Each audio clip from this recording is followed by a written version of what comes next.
Welcome viewers in 91 foods. सबको खुशामदीद 91 foods में।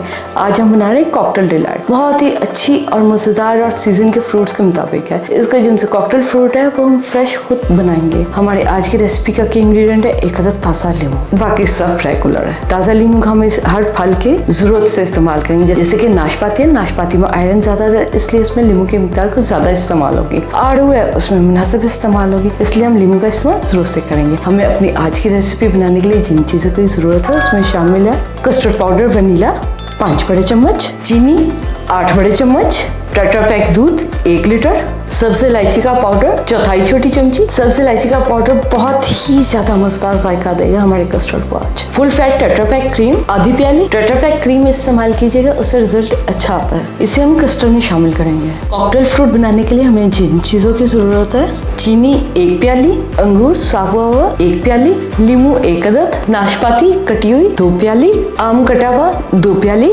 आड़ू कटा हुआ 2 प्याली। खुबानी जिनसे हमने कच्ची ली है, अगर ज्यादा पकी हुई लेंगे तो उससे जायका खराब हो जाएगा। खुबानी कटी हुई 2 प्याली, केक चॉकलेट फ्लेवर का 2 पाउंड राउंड शेप में हमने लिया है, स्ट्रॉबेरी सिरप 2 बड़े चम्मच, दूध 8 बड़े चम्मच, शुगर सिरप बनाने के लिए पानी 1 प्याली। अब हम अपनी रेसिपी बनाना शुरू करते हैं। सबसे पहले हम कॉकटेल फ्रूट रेडी करेंगे ताकि जब तक हम कस्टर्ड बना रहे हैं वो कॉकटेल फ्रूट ठंडा हो जाए असेंबलिंग के लिए। सिरप बनाने के लिए हम पहले पानी शामिल कर लेते हैं, फिर चीनी शामिल कर लेंगे और इन दोनों को उबाला दिला लेंगे ताकि चीनी अच्छे से पिघल जाए। शीरा बिल्कुल तैयार हो गया, चीनी पिघल गई है। अब हम इसमें नाशपाती शामिल कर देंगे। नाशपाती का थोड़ा सा रंग लग रहा है आयरन की वजह से आपको ये ब्राउन सा हुआ है, लेकिन ये पकने पे ठीक हो जाएगा। नाशपाती को हम हल्का सा नरम करेंगे, बिल्कुल नहीं गलाएंगे। इसमें 1 चमची तेल शामिल करेंगे। तेल हमारे फ्रूट के जायके को बरकरार रखेगा और इसकी ताजगी भी रहेगी। इसी नाशपाती को लीमू ज़्यादा चाहिए, इसमें ज़्यादा लीमू डालेंगे। नाशपाती कम मीठी होती है इसलिए सबसे पहले नाशपाती करेंगे। नाशपाती को पकते हुए 2 मिनट हो गए। ये देखें, इसमें हल्का सा क्रंच रहना चाहिए, बिल्कुल गलनी नहीं चाहिए। अगर हल्का सा जूस भी चला जाता है तो कोई बात नहीं, क्योंकि हमने केक को सोक नहीं करना बेस के। लीमू डाला था जिसकी वजह से ऑयल अब्जॉर्ब हो गया। अब इसमें खुबानी शामिल करेंगे। खुबानी को भी इसी तरह बस 2 मिनट के लिए पकाएंगे। खुबानी में भी थोड़ा सा लीमू शामिल करेंगे। खुबानी 2 मिनट में रेडी हो गई। ये देखें, ज़्यादा नहीं हम गलाएंगे, इसे हल्का सा सख्ती रखेंगे ताकि हमारे फ्रूट्स में क्रंच रहे। चूल्हा बंद और अब हम आराम से इसे निकाल लेंगे। अगर साथ में इसके सिरप भी चला जाए तो कोई मसला नहीं, क्योंकि हमने केक को सोक करने में कुछ नहीं इस्तेमाल करना बेस के। बचे हुए लीमू का जूस शामिल करेंगे। वो हम इसमें आड़ू शामिल कर देंगे और आड़ू कुछ सख्त है, इन्हें 2 मिनट लगेंगे पकने में। खुबानी क्योंकि थोड़ी सी सॉफ्ट थी, आड़ू में हम फिर से तेल शामिल करेंगे 2 चमचे छोटी वाली। आड़ू भी नरम हो गए, इन्हें भी प्लेट में निकाल लेंगे। जो हमारे पास बाकी का शुगर सिरप बच गया है इसे हम वेस्ट नहीं करेंगे। जब हमने असेंबलिंग के वक्त अंगूर और आम डालने हैं तो इसमें शुगर सिरप में हम कोट करके डालेंगे, इससे उनका रंग नहीं खराब होगा। अगर अभी भी हम डालेंगे तो आम खराब हो जाएगा और अंगूर भी खराब हो जाएगा, इसलिए इसके ठंडे होने का वेट करेंगे। तब तक हम कस्टर्ड तैयार करते हैं। अब हम कस्टर्ड बनाएंगे। कस्टर्ड बनाने के लिए पहले हम सबसे दूध डालेंगे। दूध हम थोड़ा सा बचा लेंगे कस्टर्ड पाउडर मिलाने के लिए और इलायची का पाउडर।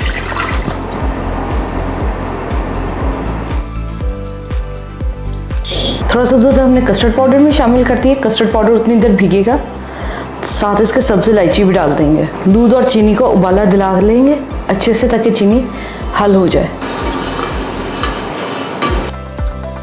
दूध को उबाला आ गया। अब हम इसमें कस्टर्ड शामिल कर देंगे। कस्टर्ड हम आहिस्ता आहिस्ता से डालेंगे इसमें, चम्मच चलाते हुए।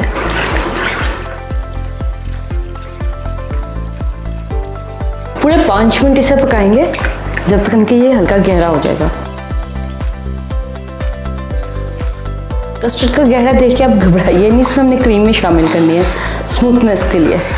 कस्टर्ड को पकते 5 मिनट हो गए, अच्छे से कस्टर्ड पक गया। अब हम इसे हल्के सा इसमें से हीट निकाल देंगे चम्मच चला के, फिर इसमें क्रीम शामिल करेंगे। दूसरे बर्तन में ट्रांसफ़र करके हमने इसमें से गर्माहट काफ़ी हद तक कम कर दी है। अब हम इसमें क्रीम शामिल करेंगे।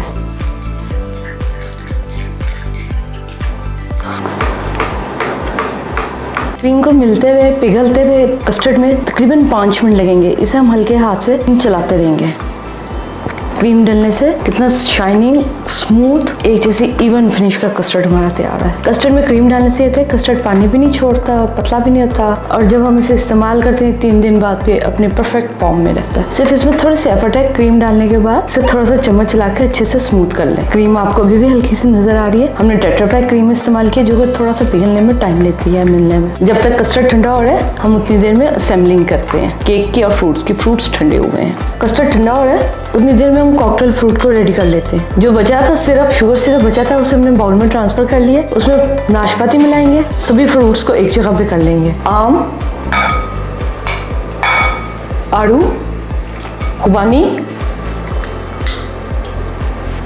अंगूर, इन सबको अच्छे से मिला लेंगे। सभी फ्रूट्स हमने मिला लिए, इन्हें एक साइड पे रख देंगे और केक असेंबल करेंगे बाउल में। बाउल में पहले थोड़ा सा कस्टर्ड डाल देंगे बेस में, ताकि केक ना हमारा सोक हो जाए। एक साइड से कस्टर्ड से सोक हो जाएगा और सेकंड साइड से वो जूस से सोक हो जाएगा फ्रूट के। कस्टर्ड में क्रीम मिलाने से कस्टर्ड पे बलाई नहीं आती और कस्टर्ड में एक स्मूथनेस सी रहती है। केक अच्छे से इसमें फिक्स हो गया। इसके ऊपर हम कॉकटेल फ्रूट डालेंगे। कॉकटेल फ्रूट में जो सा सिरप है उसके साथ ही इसे डालेंगे ताकि केक सोक हो जाए।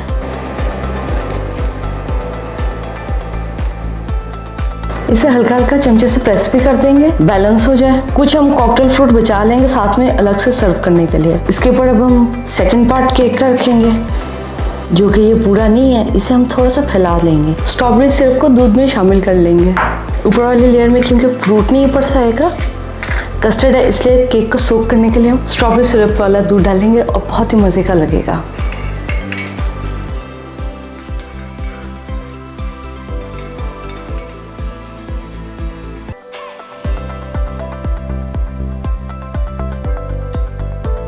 केक को हल्का सा प्रेस कर देंगे।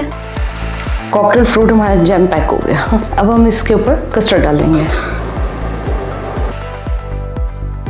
कस्टर्ड हमने ट्रैफल के ऊपर ट्रांसफर कर दी है। अब हम इसे फ्रिज में ठंडा होने के लिए रख देंगे। तकरीबन ये 6 घंटे लेगा अच्छे से ठंडा होने के लिए। अगर चाहें तो आप ताज़ा भी इस्तेमाल कर सकते हैं। हम इसे फ्रिज में रखते हैं थोड़ी देर के लिए, फिर इसे ऊपर से डेकोरेशन करेंगे। हमने इसे 4 घंटे के लिए रेफ्रिजरेटर में रखा था ताकि अच्छे से चिल हो जाए। आप देख भी रहे होंगे कि ये चिल है, इस पर ये नमी है, क्योंकि चिल होने से डेजर्ट में लुक अच्छी आ जाती है। हमारी वीडियो को आप पूरा अच्छे से देखें और जो हम आपको ट्रिक्स और क्लूज बताते हैं और शॉर्ट तरीके से रेसिपीज को बताते हैं, साथ हम आपको इंग्रेडिएंट्स का यूज अच्छे से बताते हैं, उससे आपको ये फायदा होगा, आपको रिजल्ट 100% परफेक्ट हासिल होगा लेस एफर्ट के साथ। आज हमने जो कॉकटेल फ्रूट बनाया है, इसे आप किसी भी डेजर्ट के साथ, केक, कस्टर्ड, आइसक्रीम के साथ इस्तेमाल कर सकते हैं। इवन जो लोग फल नहीं पसंद करते उनके लिए भी ये एक अच्छा ऑप्शन है, क्योंकि कुछ लोगों को अच्छा नहीं लगता है सादा में फल।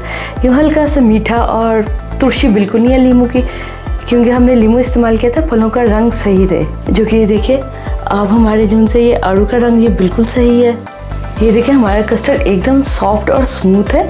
इसके ऊपर नॉर्मली जिस तरह कस्टर्ड के ऊपर झिल्ली सी आ जाती है ना, वो बिल्कुल नहीं आई। इसकी वजह बेसिक यही है कि हमने क्रीम का इस्तेमाल किया। क्रीम कॉर्नफ्लोर में एब्जॉर्ब हुई है और उसके ऊपर जो उनसे एक थिक सी लेयर बनती है वो नहीं बनने थी, और उसका इवन एक जैसा स्मूथ टेस्ट वैसा रखा है जैसे कि नॉर्मली आइसक्रीम का होता है। आप कस्टर्ड को ऐसे नॉर्मल भी बनाइए। अगर आप केक वगैरह नहीं इस्तेमाल कर सकते, कॉकटेल फ्रूट और कस्टर्ड का बेहतरीन कॉम्बिनेशन रहता है। उम्मीद है आपको हमारी आज की रेसिपी अच्छी लगी होगी। आप बनाइए और अपना फीडबैक हमारे साथ शेयर कीजिए। आपसे फिर मिलते हैं नेक्स्ट टाइम किसी अच्छी और यूनिक रेसिपी के साथ। अपना बहुत ख्याल रखिएगा। Take care. अल्लाह हाफिज।